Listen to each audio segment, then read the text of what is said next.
Hello বন্ধুরা, আমাদের SDTV চ্যানেলে আপনাদের স্বাগতম।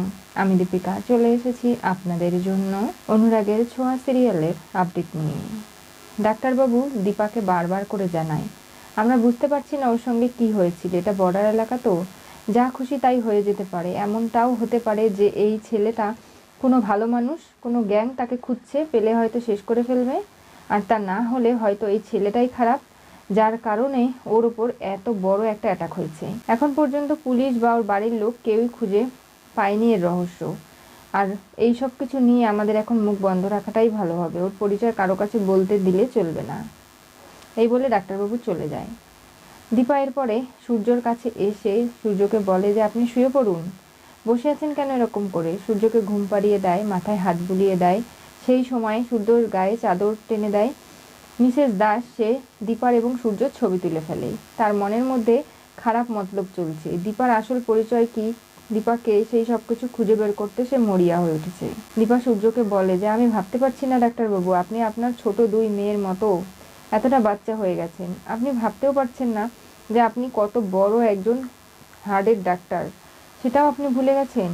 আপনি সেনগুপ্ত পরিবারের বড় ছেলে, লাবণ্য সেনগুপ্তর ছেলে, কত আদরের সোনারূপার বাবা আপনি, অথচ আপনার কোনো কিছুই মনে নেই।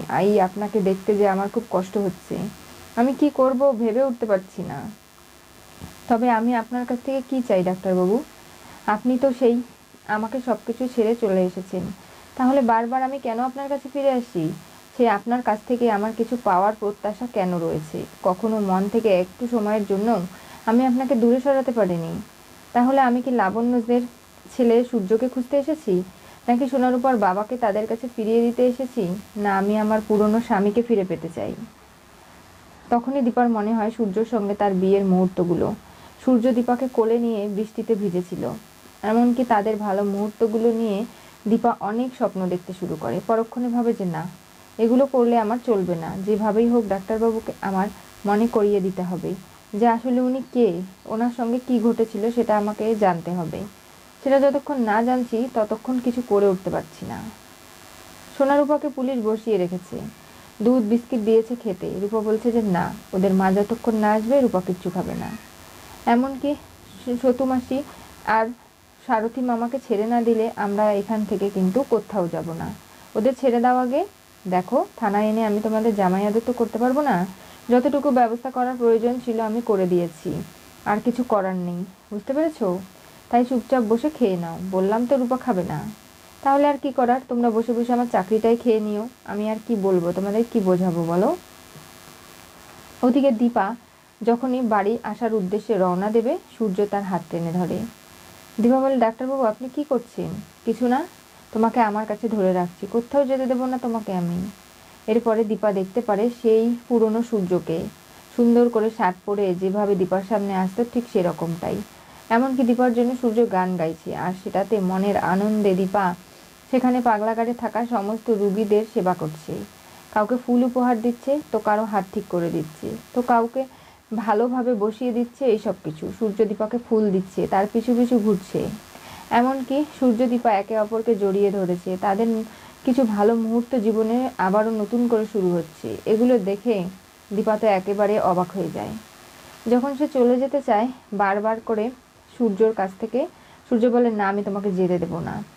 তোমার স্মৃতির সিঁদুর কোথায় দীপা? তখনই মনে হয় যে একদিন সূর্য চলে আসার আগে বলেছিল, আমাকে তো আর ভালোবাসা যায় না, আমি খুব খারাপ ছেলে। তাই তুমি এই স্মৃতির সিঁদুর মুছে ফেলো।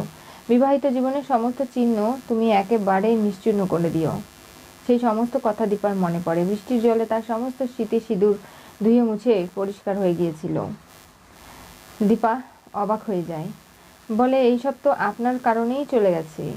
সূর্য দীপাকে যেতে দিতে না চাইলে, ডাক্তারবাবু ছাড়ুন আমাকে, যেতে হবে আমাকে, এরকম করে চিৎকার করতে লাগলে তখনই ডাক্তারবাবু চলে আসে।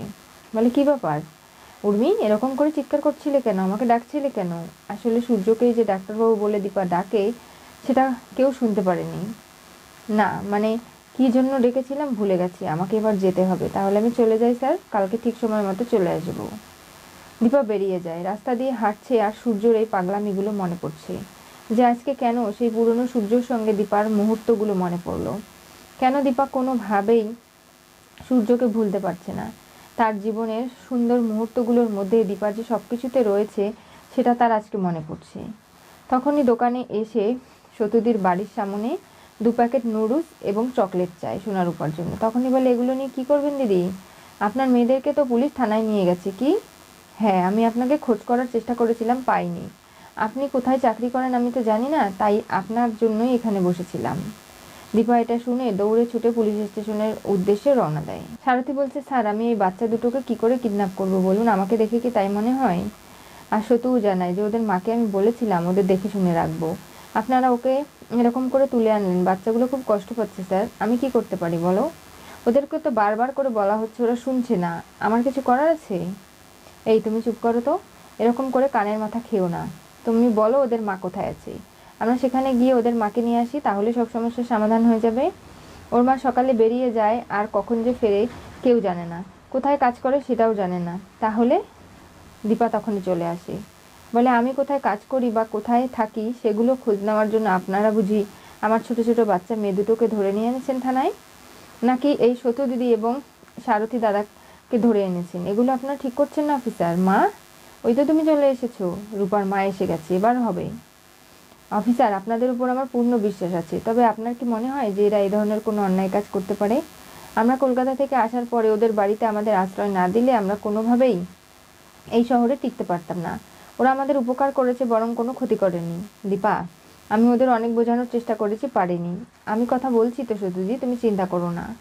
তুমি কেন আমার বাচ্চাদের কিডন্যাপ করতে যাবে? তুমি তো খুব ভালোবাসো ওদের। অফিসার, আপনি বুঝতে পারছেন তো বিষয়টা? আমি চলে এসেছি, আপনি ওদের ছেড়ে দিন। আর যা কথা বলার, যা আলোচনা করার আমার সঙ্গে করুন। এই দেখুন, পেপারে সোনারূপার হারিয়ে যাওয়ার বিজ্ঞপ্তি দেওয়া হয়েছে সেনগুপ্ত পরিবার থেকে। এগুলো তাহলে কেন দেওয়া হলো? বাচ্চারা তো মায়ের সঙ্গেই রয়েছে, তাহলে হারানোর বিজ্ঞপ্তি, এই বিষয়টা একটু কেমন জানি হয়ে গেল না? তখনই কাকাই এবং জয় চলে আসে, বলে, দীপা হচ্ছে আমাদের বাড়ির মেয়ে, ও আমাদের বাড়ির বউ নয়, বুঝতে পেরেছেন? তার মানে একজন বিবাহিত মেয়ে শাখা সিঁদুর তো থাকবেই, সেগুলো উনি কেন পড়েননি? কারণ আমি ডিভোর্সি। আপনার স্বামী কোথায়? আপনার সন্তানের উপর তো তারও অধিকার রয়েছে। শোনা, তুমি বলো, তোমার বাবা কোথায়? আমার বাবা হারিয়ে গেছে, কোথায় জানি না আমরা, আমাদের সঙ্গে কোনো যোগাযোগ নেই। পুলিশ অবাক হয়ে যায়। কাকাই বলে যে, শুনুন, আমরা জানতাম না যে বাচ্চা দুটো দীপার সঙ্গে এখানে চলে এসেছে। দীপা তার স্বামীকে খোঁজার জন্যই বেরিয়ে পড়েছিল, কিন্তু বাচ্চারা পিছু নিয়ে আসায় আমরা জানতাম না, ভেবেছিলাম বাচ্চারা হয়তো হারিয়ে গেছে, তাই বিজ্ঞপ্তিটা দিয়েছিলাম। অফিসার, ভুল বোঝাবুঝি হয়েছে খানিকটা, আপনারা আমাদের ক্ষমা করে দিন। জয়, আমাদের আইডিটা দেখা। আর আপনি নিশ্চয়ই চিনবেন কলকাতার সব থেকে বিখ্যাত পরিবার সেনগুপ্ত পরিবার, যে ধনীদের খাতায় 1 নম্বরে। সেই পরিবারের পুত্রবধূ হচ্ছে দীপা, সেই পরিবারের নাতনি সোনারূপা, বুঝতে পেরেছেন? তারা কোনো অন্যায় কাজ করতে পারেন না। আর এখানে দীপা এসেছে একটা চাকরির খোঁজে, আর তার সঙ্গে সঙ্গে যদি সূর্যকে খুঁজে পাওয়া যায় সেই ব্যবস্থা করতে। ম্যাডাম, আপনার উচিত নয় কি যে আপনার স্বামীকে খুঁজতে এসেছেন সেটা আমাদের জানানো? আপনার স্বামীর নাম কি? আমি সেটা বলতে চাই না। কেন? কারণ যে কোনো মুহূর্তে ওনাকে অজানা শত্রুরা ক্ষতি করে দিতে পারে, তাই ওনার নাম বলা যাবে না। ওনাকে যদি আমি খুঁজে পাই তাহলে অবশ্যই অফিসার আপনাদের জানাবো, তবে এখন আমি কি করে বলবো? ওনার তো কোনো খোঁজ আমি পাইনি এই পর্যন্ত। আর ভাই, তোমরা এই কাজটা করা কিন্তু উচিত করোনি, পেপারে বিজ্ঞপ্তি দেওয়া। হ্যাঁ কাকাই, কেন করেছো এগুলো? তোদের খুব মিস করছিলাম মা, দেখতে ইচ্ছে করছিল, ভেবেছিলাম তোরা হারিয়ে গেছিস, তোদের আর পাবো না। এই নে চকলেট দুটো, তোদের দীপ ভাই দিয়েছে। তাই কি? দীপ ভাইকে আমরা খুব মিস করছি। বৌদিদি, আমি এখানে থেকে যাই না? তা না হলে আমি সোনারূপাকে নিয়ে যাই। না, সোনারূপা কোথাও যাবে না ওদের মাকে ছেড়ে, এখানেই থাকবে। তাই বলছি, তুমি বাড়ি ফিরে যাও। ওই বাড়িতে তোমাকে দেখাশোনা করতে হবে পরিবারের সবাইকে, বুঝতে তো পারছো সেটা? আর আমাকে কিছুটা দিন সময় দাও, আমি আমার স্বামীকে ঠিক খুঁজে বের করব, আর তারপরে ওকে নিয়ে আমি কলকাতায় ফিরে যাব। তোমাদের চিন্তা করতে হবে না, আর কিছুটা দিন সময় দাও। তখনই সোনারূপাকে কোলে নেয় জয়, খুব খুশি হয়ে যায়। দীপা ভাবে, আমি তো ডাক্তারবাবুকে খুঁজে পেয়েছি, কিন্তু ওনার পরিচয় কারো সামনে বলতে পারবো না, দিতে চাই না। আর এরপরে যখন ওনার একটু স্মৃতি ফিরবে, উনি বলতে পারবে ওনার সঙ্গে কে বা কারা এরকম করেছে, আর তারপরে সমস্যার সমাধান করতে পারবো, তখনই সবাইকে সব কিছু জানাবো। সতু ভাবতে লাগে, সেই সেনগুপ্ত পরিবার মানে বড়লোক কোটিপতি, তাদের বাড়ির বউ এবং মেয়েরা আমার বাড়িতে এসে উঠেছে, অথচ ওদের তো কাপড় চোপড় পরিবেশ দেখলে বোঝা যেত না। এতটুকু অহংকার নেই, আমি তাদেরকে বাড়ি থেকে বের করে দিয়েছিলাম। সতু আরও নিজের ভুলটা বুঝতে পারে। সারথী এবং সতুদির কোনো দোষ নেই। অফিসার, এই কেসটা এখানেই ক্লোজ করে দিন। আমরা আমাদের নিজেদের ভুলে পেপারে বিজ্ঞপ্তি দিয়ে ফেলেছি, সেখান থেকে আমরা বেরিয়েও আসছি। আপনারা কোনোভাবে এই কেসটা নিয়ে আর কোনো ঝামেলা করবেন না। ঠিক আছে, আপনারা যখন বাড়ির লোক এসে বলছেন, দেখুন দীপা আমাদের বাড়ির মেয়ে, তাই ওই বাড়ির কোনো সমস্যা ঝামেলা হলে দীপা ঝাঁপিয়ে পড়ে। এমনকি ওই বাড়ির ছেলেকে খোঁজার জন্য দীপা একলাই চলে এসে। কি হতে চলেছে অনুরাগের ছোঁয়া সিরিয়ালের পরবর্তী টুইস্টে? সোনারূপাকে পুলিশ সেনগুপ্ত বাড়ির হাতে তুলে দিল। সূর্য দীপা আড়ালে ছবি তুলল মিসেস দাস। আজকে দীপা যেভাবে সূর্যকে প্রোটেক্ট করার চেষ্টা করছে, কিন্তু মিসেস দাস উঠে পড়ে লেগেছে দীপার আসল পরিচয় জানতে।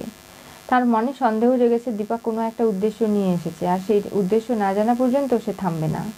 তাহলে সূর্যকে এবার কি করে সামলাবে দীপা, জানতে চোখ রাখতে হবে আমাদের চ্যানেলে। পাশে থাকা বেল আইকনটি অবশ্যই করে ক্লিক করুন।